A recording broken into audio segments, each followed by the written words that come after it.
Madam, কিন্তু mobile স্ক্রিনে আপনার ছবিটা দেখে ভীষণ ভালো লেগে গেল। জানেন, বারবার দেখার ইচ্ছেটাকে সামলাতে পারিনি, তাই কাছে রেখে দিয়েছিলাম। এবার মোবাইলটা আপনি ফিরিয়ে নিন। ইচ্ছেটা ফুরিয়ে গেল বুঝি? ফুরিয়ে না গেলেও সবার সব ইচ্ছে সবসময় পূর্ণ হয় না ম্যাডাম। তবুও তো মানুষ ইচ্ছে পূরণের স্বপ্ন দেখে। কি বললেন?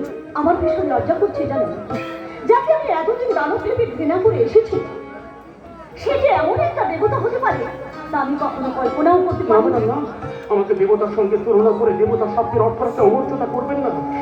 আমার গোপন পরিচয় যাই হোক, সবাই জানেন আমি একটা পকেট মার, আমি একটা চিটিং গাছ। তাই আপনি আমার সঙ্গে থাকলে লোকে আপনাকে খারাপ ভাববে। তাই যত তাড়াতাড়ি সম্ভব এখান থেকে চলে যান ম্যাডাম। ম্যাডাম, আমার নাম রাধা। আমার তুমি রাধা বলে দিই। তোমার এই সামাজিক কাজকর্মকে আমি সম্মান করি, কিন্তু তোমার এই রোজগারের পদ্ধতিতে আমার আপত্তি আছে।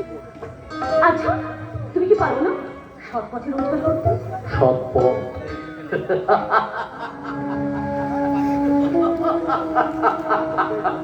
সৎ পথ করতে পাবো না? সারা সমাজটাই তো দুর্নীতির পাশে ঠিক ঠিক করছে। আমি সৎ পথে থাকতে চাইলেও এই সমাজ আমাকে সৎ পথে থাকতে দিল না।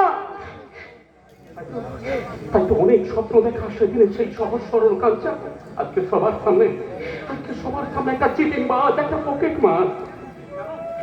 জানো না, লেখাপড়া আমি কোনোদিন খারাপ ছিলাম না, ক্লাসে হাত ছাড়া কোনোদিনই থেকে নয়নি।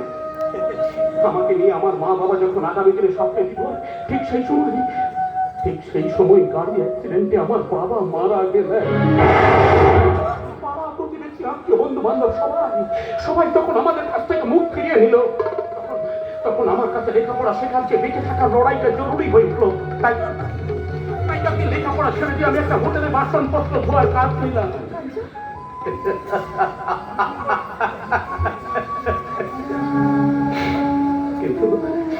কিন্তু দুর্ভাগ্য তখনও আমার পিছু ছাড়েনি। হঠাৎ করে একদিন আমার একমাত্র বোনটার ব্লাড ক্যান্সার ধরা পড়লো। ডাক্তারবাবু বললেন চিকিৎসার জন্য কমসে কম 4 লাখ টাকার প্রয়োজন।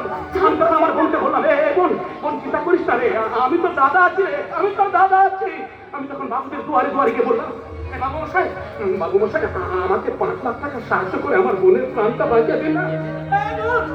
চিন্তা নেই, আমি আছি রে। বাবু মশাই, আপনারা শুনছেন, আমার বোনের প্রাণটা বাঁচিয়ে দিন না বাবু মশাই। আমি আপনাদের কথা দিচ্ছি বাবু মশাই, আমি আপনাদের সারা জীবন কেনা গোলাম হয়ে থাকবো। আপনারা যখন যেভাবে চাহা করবেন আমি তাই করবো। শুধু আমার বোনের প্রাণটা আপনারা বাঁচিয়ে দিন না গো বাবু মশাই, শুধু আমার বোনের।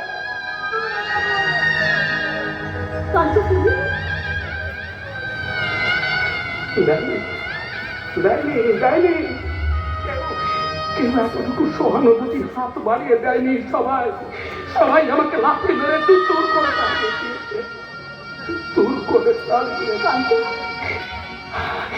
তারপর একদিন আমি একটা ব্যাংকের সামনে একজনে টাকা ব্যাগ চিন্তাই করে আমি ছুটতে লাগলাম। ছুটছি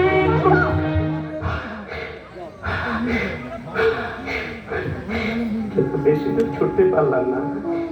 পাবলিকের হাতে ধরা পড়ে গেলাম। ওরা আমাকে গণধোলাই দিয়ে পুলিশের হাতে তুলে দিল।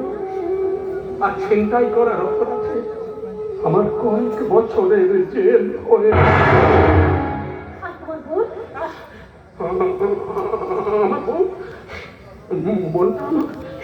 বলতো আমার বিনা চিকিৎসায় মারা গেল।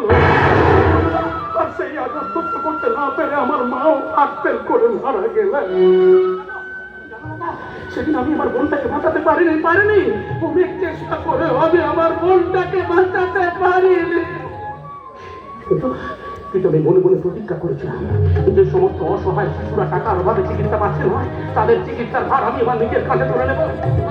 আর তার পেটে তুলবো এই সমস্ত বড় লোকদের কালো টাকার তহবিল তছরূপ করে। আমাকে তোমার পাশে নিতে কাজ, আমিও তোমার মতো অসহায়